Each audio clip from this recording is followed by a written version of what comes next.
আজকের ব্লগটা রাতের থেকেই শুরু করছি, কেননা সারাদিনও সময় পাইনি। মেয়ের পরীক্ষা বলে আগে মন দিয়ে পড়াশোনা, তারপরে ভিডিও করা।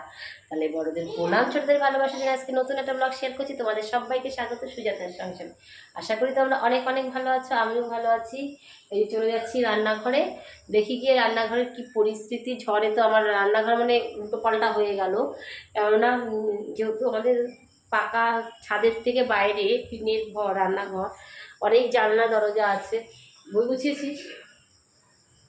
হ্যাঁ, সেই কারণে তাড়াতাড়ি যাও বই গুছাও। সেই কারণে রান্নাঘরের পরিস্থিতি প্রচণ্ড খারাপ। এখন যাই, দেখি কি পরিণাম। হ্যাঁ, আর তারপরে রান্নাঘরে রুটি হবে, ভাত টাত রান্না সবই রয়েছে, শুধু রুটিটাই হবে। ওদিকে আমার সঙ্গে সঙ্গে মেয়েও চলে এসছে। এই যে এখন মেয়ের পড়া কমপ্লিট প্রায়, এখন যাবো রান্নাঘরে। সিঁড়ির লাইটটা জ্বালিয়ে নিলাম। এবার যাই রান্নাঘরে, দেখি কি কি কাজ করতে হবে। রান্না বান্না রয়েছে, রান্না তো করতেই হবে। এখন 9:30 প্রায় বাজতে চললো। 9:30 বাজে না, তাও 9:20 পর্যন্ত হয়েছে। এইদিকে তো ভীষণ ঝড় বৃষ্টি হয়েছিল, তখন কারেন্ট চলে গেছিলো, আর উল্টোপাটা করে জানলা বন্ধর পাল্লা শুরু হয়েছে। এখন যাচ্ছি রান্নাঘরে, দেখি গিয়ে ঝড় বৃষ্টিতে রান্নাঘরের কি পরিস্থিতি। এটা যে আমাদের সিঁড়িঘর, ওই যে আমাদের নিচের দিকটা তোমাদের সাথে একটু শেয়ার করে দিচ্ছি। তাহলে দুদিন বাদে পরীক্ষা, তো পড়া কমপ্লিট হয়েছে তো ওভাবে কথা বলে কেন? কি তোর পড়া হয়ে গেছে? তাহলে এখানে আকার যোগের লিখে ফেলবি 5টি শব্দ। 1 2 3 4 5 সে লেখ। এখানে 2 বর্ণের, এখানে পশুর নাম, এখানে 3 বর্ণের আকার যোগের। ঠিক আছে, ঠিক করে বস। কি করে বসেছিস? তাড়াতাড়ি লেখ। পরীক্ষা তো 10 তারিখ থেকে শুরু, তাহলে তুই কি করবি বল? এরকমই তো পরীক্ষায় না দেখে লিখতে হবে। এখন ঘুম পেলে হবে বল? ভালো করে জামাটা পরে। কি করেছিস জামাটাকে?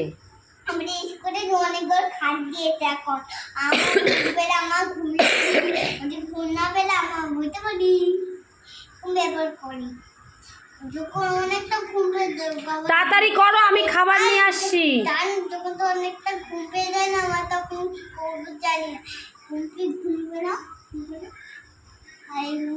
এটা কথা হলো? রুটি খাবি না ভাত খাবি? রুটি খাবে? ভাত খাবে না?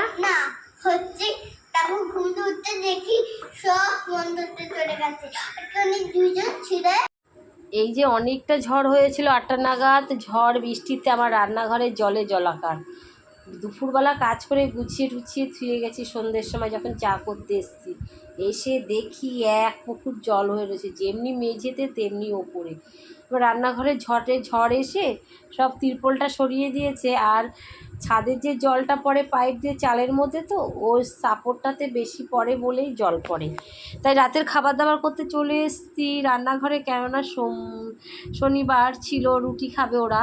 এদিকে মাসের শেষ, আটা বাড়ন্ত খুব একটা বেশি ছিল না, সবার হবে না।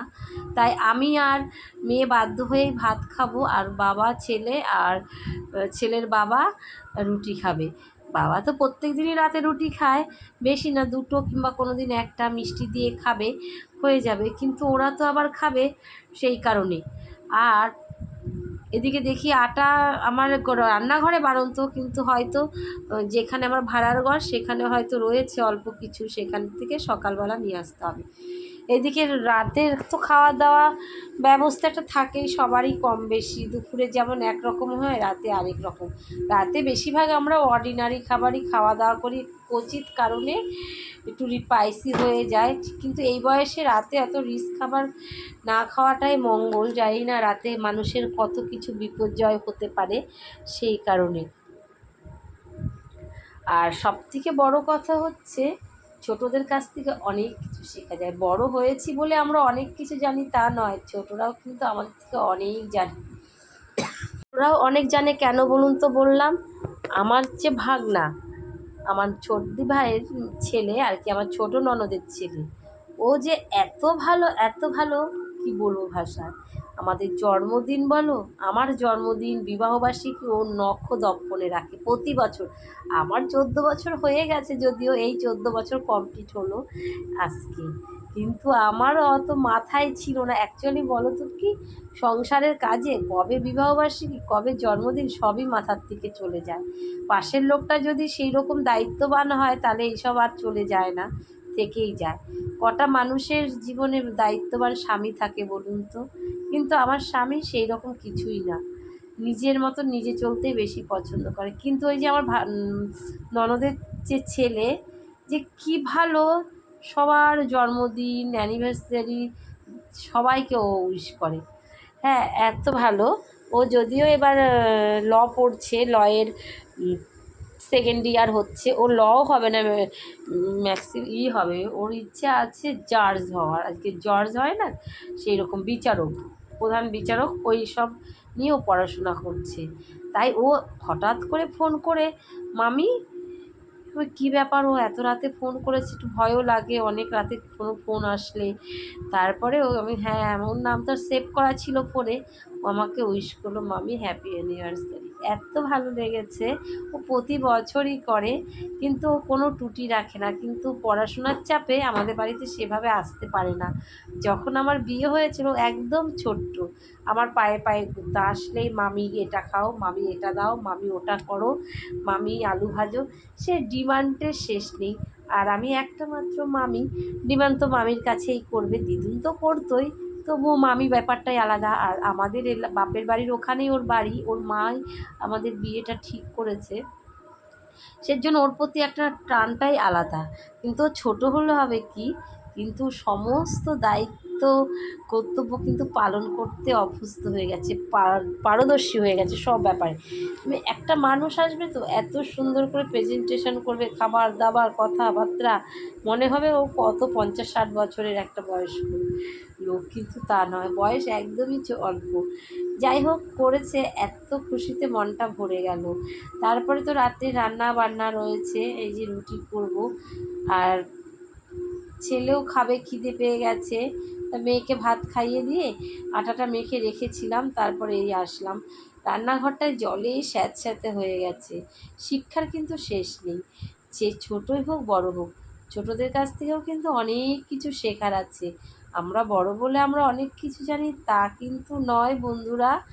ঠিক বলেছি কি না তোমরা কমেন্টে জানিও। সেই তাই আমার যে হাজবেন্ড, ও এইসবের মাথাও ঘামায় না, এইসব ওর মনেও থাকে না, আমি আর ঘাটাই না। দূর বাবা, যেই মানুষটা যেমন তার সঙ্গে সে সেমনভাবেই জীবন কাটাক। আমার কাছে নতুন করে পাওয়ার কিছু নেই। কী জন্মদিন, কী অ্যানিভার্সারি, জন্মদিনটাও পালন করা হতো না। ছেলে এখন বড় হয়েছে, ছেলেই মনে রেখে, ছেলে যেমন ভাসুরের মেয়ে, ছেলে মেয়ে মিলে অ্যারেঞ্জ করেছিল ছোট্ট করে ঘরোয়াভাবে। এবার অ্যানিভার্সারিটা তো ওরা জানেই না, জানলে তো হই হই করে আবার অনুষ্ঠান করবে। আমি এসব ভালো লাগে না আমার। বলুন তো কেন? হাজবেন্ড যদি সেরকম প্রকৃত অর্থে ভালো হয় না, তাহলে সব কিছু মন থেকে অনেক কিছুই ভালো লাগে। সেই 1 টাকা দামের চকলেটই হোক আর 5 টাকা দামের রসগোল্লাই হোক, কথার কথাটা জাস্ট। সেই জন্য আমি আর এইসব নিয়ে মাথা ঘামাই না। ও যে উইশ করেছে আমার ননদের ছেলে, ওটাই আমার অনেক বড় পাওয়া।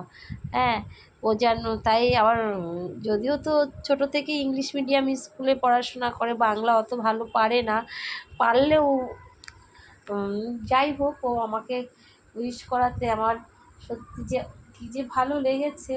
তারপরে ও সবাইকেই তাই করে, শুধু আমাকে নয়, সবাইকে, সবাই ওর যা যা রিলেটিভ আছে সবাইকেই ও এভাবে উইশ করে, কিন্তু খুব ভালো। এদিকে তো আমার রুটি ভাজা হয়ে গেল। শিক্ষার শেষ নেই, ছোটদের কাছ থেকেও অনেক কিছু শিখতে হয় সময়ে, বড়দের কাছ থেকেও শিখতে হয়। আর আমার এই বয়স হয়েছে বলে আমি কোনো কিছু শিখবো না তা কখনো নয়। শেখা মরা বয়স পর্যন্ত কিন্তু শেখার নেশা থাকলে শেখাই যায়। এদিকে তো আমার রুটিটা ভাজা হয়ে গেল, এদিকে খাবে, অনেক দেরিও হয়ে যাচ্ছে, কখন থেকেই চেষ্টা করছিলাম, কিন্তু ভাবলাম মেয়েটাকে আগে খাইয়ে নিই, রাত হয়ে গেল। তাই মেয়েটাকে খাইয়ে ও জেঠির ঘরেও খেলা করছে, আর এদিকে রুটিটা করে শ্বশুরমশাইকে দেব, আমিও খাবো আর ছেলেও খাবে। ওরা হচ্ছে মিষ্টি দিয়ে খাবে আর আলু ভাজা দিয়ে খাবে। যেহেতু রুটিটা অনেকটা বেশি হয়নি, তাই আমি ভাবলাম আমি একটু ভাত খেয়ে নিই, ওরা রুটি খাচ্ছে খাক, এই হচ্ছে ব্যাপার। জীবন কত রকমভাবে মানুষকে শেখায়, তাও মানুষ শিখতে চায় না, বুঝতে চায় না। সেটা তো আর কিছু বলার নেই আর করারও নেই, বলুন। এইটাই হচ্ছে সংসার। কেউ অনেক ভালো হয়, কেউ অনেক খারাপ হয়। এই ভালো খারাপ নিয়েই চলতে চলতে আমি ক্লান্ত হয়ে পড়েছি। ভালোর শেষ নেই, খারাপেরও শেষ নেই। যত খারাপ কি ঈশ্বর আমার কপালেই লিখেছে। চেষ্টা করে আমি ভালো থাকার, কিন্তু ভালোটার হচ্ছে কোথায়? যেখানে হাত দিচ্ছি সেখানেই ছাই হয়ে যাচ্ছে। কেন বলুন তো? এই যে ইউটিউব চ্যানেল খুলেছি, ভিডিওগুলোতে ভিউজই আসছে না। লাইভ করছি, লাইভেও সেইভাবে ভিউজ আসছে না। সেই জন্যই বলি আমি যেখানে হাত দিই সেখানেই ছায়া। অনেকে আবার যেখানে হাত দেয় সেখানেই সোনা ফলে। ওরা ভাগ্য করেই সোনা নিয়ে এসছে, আর আমার ভাগ্যে কিছুই নেই। যাই হোক বন্ধুরা, তবে আজকের মতো ভিডিওটা এখানে রাখি।